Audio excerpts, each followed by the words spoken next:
और एक बड़ी खबर आ गई है, मैं इस पर चर्चा करने के लिए आने ही वाला था। राजेंद्र गुड़ा ने आज बयान दिया कि हमारी सरकार असफल रही है महिलाओं की सुरक्षा करने में।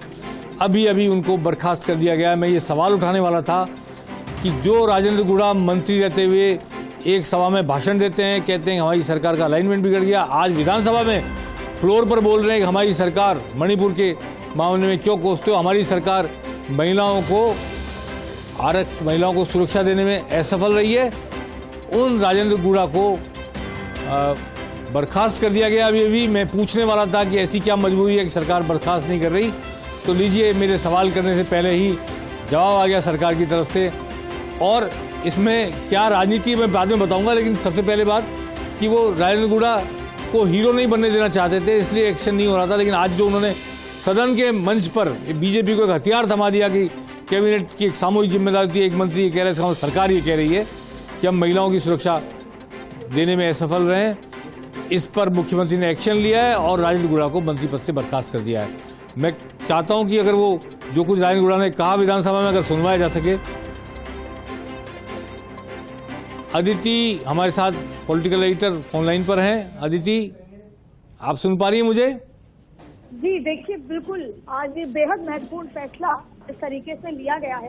अच्छा, ऐसा है कि ये पहले भी ले लिया जाता, क्योंकि कई बार ऐसे मौके आए जब खुद की सरकार को कटघरे में खड़ा किया, और ना सिर्फ मतलब संजीदे आरोप बल्कि कई बार ऐसे आरोप भी लगाए गए जो एक मंत्री पद पर होते हुए शायद सरकार के लिए शोभा देने वाले नहीं थे, खुद मंत्री के लिए। ऐसे में ये बड़ा फैसला हुआ है, कड़ा फैसला हुआ है।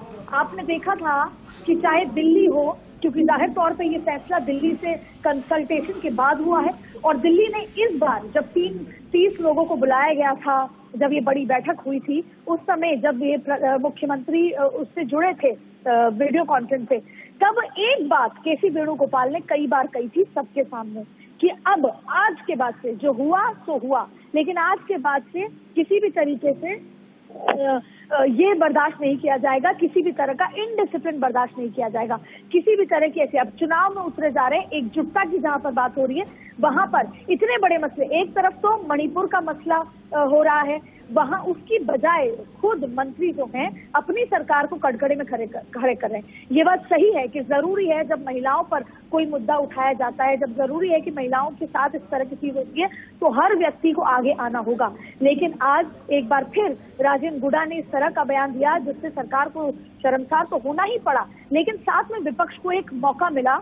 और ये पहली बार नहीं है जब राजेंद्र गुड़ा ने इस तरह का बयान दिया, कई बार ऐसे बयान दिए गए हैं जो कई बार सरकार को, पार्टी को शर्मसार भी करते हैं, कटघरे में भी खड़ा करते हैं। और उसके बाद ये बड़ा फैसला लिया गया और राजभवन से जिस तरह की प्रेस रिलीज आई जिसमें कहा गया कि मंत्री पद से राजेंद्र गुड़ा को बर्खास्त कर दिया गया है। और इस बर्खास्त शब्द अपने आप में बहुत ज्यादा जो है मैसेज देने वाला होगा, क्योंकि जहां पर एक चुनावी उसमें उतरा जा रहा है, कांग्रेस तैयारी कर रही है। लेकिन दूसरी तरफ बात यह है, देखिए चर्चा का अदिति, क्या इसको इस नजर से भी देखा जा सकता है कि राजेंद्र गुड़ा खुद चाहते थे कि उन पर कार्रवाई हो? क्योंकि आपको ध्यान होगा कुछ दिन पहले ही उन्होंने पब्लिक डोमेन में बाकायदा कहा था कि मुख्यमंत्री गहलोत भी उनके पीछे लगे हैं, सचिन पायलट भी उनके पीछे लगे हैं, और वो अपने दम पर जीत कर आते हैं, उनको सिंबल की जरूरत नहीं है।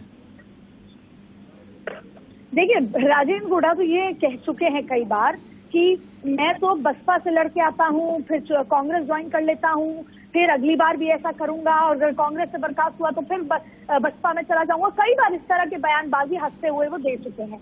और जहां तक जैसा आपने बयान दिया, ये जरूरी था। हालांकि कांग्रेस कई डिसीजन बहुत लेट लेती है, ये डिसीजन भी बहुत लेट लिया, पर ये तो आज एक महिला के ऊपर बात थी। लेकिन कई बार पार्टी को लेकर, सचिन पायलट को लेकर, मंत्री होते हुए मुख्यमंत्री को लेकर कई ऐसे बयान आए जो शोभा देने वाले नहीं थे, एक मंत्री की गरिमा के लायक नहीं थे, एक मंत्री पद पर जो व्यक्ति बैठा हुआ है। और सबसे बड़ी बात है, आप परिस्थितियां देखिए विजेंद्र, कि किन परिस्थितियों में राजेंद्र गुड़ा को मंत्री बनाया गया था। मंत्री शपथ के बाद भी वो नाराज हुए कि मुझे मंत्री शपथ के बाद भी वो नाराज हुए कि मुझे इस तरह का पोर्टफोलियो दिया।